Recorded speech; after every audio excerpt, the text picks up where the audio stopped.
going to say a few words about Jeff Rezmovic,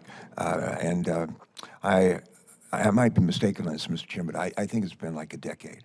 I think it may have been a decade since we had a Senate-confirmed chief financial officer in the Department of Homeland Security. That's, I think that's awful. An agency with a budget the size of this one, it's almost a $100 billion budget. And that's unacceptable. I'm hopeful we can take a big step forward toward filling that vacancy and a couple of others. Jeff knows DHS better than just about anybody I know. He has served in various leadership roles for, I think, over a decade. Is that right? For over a decade, including as Deputy Chief of Staff for Policy, as well as acting Deputy Chief of Staff and as a counselor to the Deputy Secretary as well, all that. He's also worked for for FEMA, Federal Emergency Management Agency, and for the U.S. Citizenship and Immigration Service. You must be about 100 years old. That's a lot of service. Your dedication to our country has driven his successes, leading him overseas to oversee thousands of employees and drive the department's mission to support the functions of human capital, security, procurement, information technology, and a whole lot more. Jeff is exceptionally well qualified to serve as the department's next CFO, and I know his long-held institutional knowledge and his extensive experience in budget management will serve our country well. And again, welcome to his parents, and thanks to them for his wife for her willingness to serve him, and we look forward to hearing from you today. I'm going to slip out and go to the floor and try to get a couple of people confirmed to serve in other roles, but I'll be back later for the vote. Thank you all. Congratulations. Thanks. Thank you. Mr. Rezmovic, you, I think you're going to, as the youngest, you'll be leading this department, which is, actually, I was literally president at the creation for the Department of Homeland Security.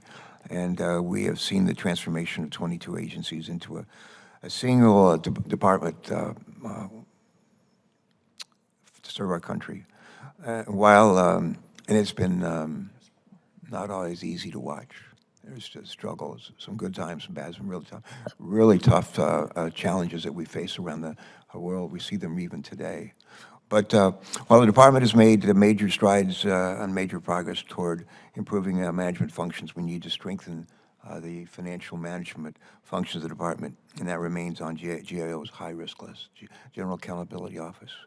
And I would just ask, what would be your approach to working with GAO, led by Gene Didero, to ensure that these recommendations are fulfilled from GAO? Can you share with us any specific priorities you have with regard to strengthening the department's financial management functions? Please, go ahead. Senator, thank you for the question. GAO is a partner in strengthening the department, and the more that we treat them as a partner, the better we are and the stronger we are as a department. And I'm not just saying that because my mom, who's sitting behind me, served at GAO for 30 years. I'm saying really? True story. I'm saying it because we've seen the results. Was she Gene Didero's predecessor? We've seen the results. When the department was created, it was immediately placed on the GAO high-risk list in its entirety. The scope of the high-risk list area was implementing the Department of Homeland Security. And over the course of significant engagement and partnership with the GAO, what we've seen over the past several years is a significant narrowing of the scope of the department's GAO high-risk list area, from implementing the Department of Homeland Security to strengthening DHS management functions to, in the most recent GAO high-risk list, strengthening DHS IT and financial management functions.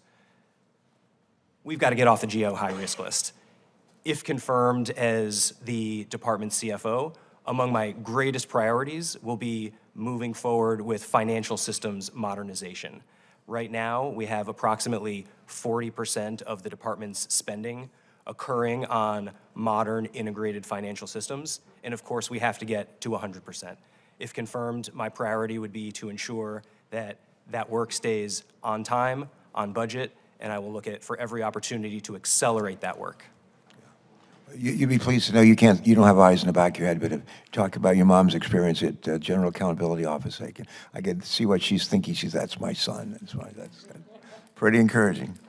All right, Mr. Coker, I'm going to pick on you for a minute there. When I mentioned my dad was a chief petty officer in the Navy, so was my uncle, my mom's brother was, and my grandmother's a Gold Star mother, and we bleed navy blue in my family. We probably do in yours too. But it's great to have you here before the committee is nominated to serve as our national cyber director, and we thank you again for your distinguished service to our country. More than 8 years ago, a former colleague and friend of ours, someone that Senator Langford knows very well, Tom Coburn, and I worked together to enact legislation that would make it easier for the Department of Homeland Security to hire cybersecurity professionals. Following a lengthy development period, the program has proven, I think by most people's regards or opinions, successful. And DHS has begun hiring under the Cyber Talent Management System. That said, there remains an enduring urgent need to hire more cyber security professionals across the federal government and throughout the private sector. And we must continue to focus on bolstering our cyber workforce to ensure that we're doing all we can to recruit and retain the best and brightest minds out there to improve our nation's cybersecurity. In your testimony, you highlighted the cyber workforce shortage and the risks it poses for our cybersecurity posture. If confirmed as National Cyber Director, how will you lead the charge to strengthen our federal cyber workforce and engage the private sector to ensure recruiting efforts are in line with our cybersecurity goals? Thank you for the opportunity to discuss what I think is most important, not just professionally, but personally, and that's people.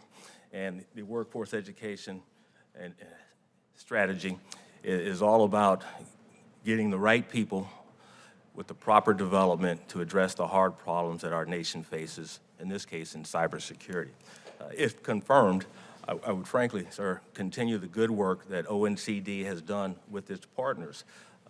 The strategy that we've mentioned tackles this challenge head-on. It recognizes that it's a whole-of-nation challenge. It gets the right involvement with the private sector, but also with another key partner, the state, local, tribal, and territorial governments.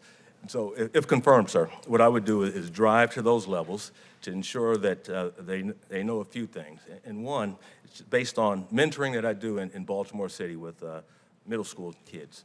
I ask what are their favorite subjects. They span liberal arts, STEM, all of that. Well, when I was growing up, cyber, although it wasn't called cyber, was focused purely on STEM folks, people that had that interest. That's no longer the case, and that has to be messaged. Frankly, that strategy, the workforce education strategy, has a pillar, a foundation, in that we need to increase the cyber skills of all Americans. So that's one, regardless of an interest in STEM. Then we need to transform cyber education, and that's why it's important that we have such a strong partnership, again, with state and local governments. This is a challenge, again, whole of nation, but it's going to be the state and local governments that have to lead that. ONCD and that strategy has made a point of ensuring that the SLTTs are aware of the resources that are available. Again, my recent government experience with the Centers for Academic Excellence is an opportunity to show educational communities how to transform the curriculum by providing guidance. And the last point I'll briefly mention, sir, is that we need to change the way we look at vacancy notices, job questionnaires. In cyber, should not be a requirement for everyone to have a 4-year degree. You can get that cyber education without going through a 4-year college. And so again, we need to deliver that message broadly and deeply. Those are just a few of the steps that I would take if confirmed, sir. All right, that's good. I would just share with my colleagues and with all of you, we're in session. We go into session here usually Monday afternoons, start voting Monday afternoons and Monday night.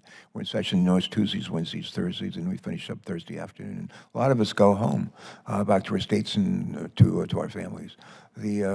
One of the things I do customer calls. I do customer calls every week. We only have 3 counties, 1 million people in Delaware. But I visit businesses large and small, and I ask them, what are your needs and what can we do to help? Almost everybody says we need people to come to work. And one of the greatest needs is in terms of cyber. The cyber area is really tough to do, and we just need to do a better job on the private sector, colleges and universities to prepare that workforce. Thank you.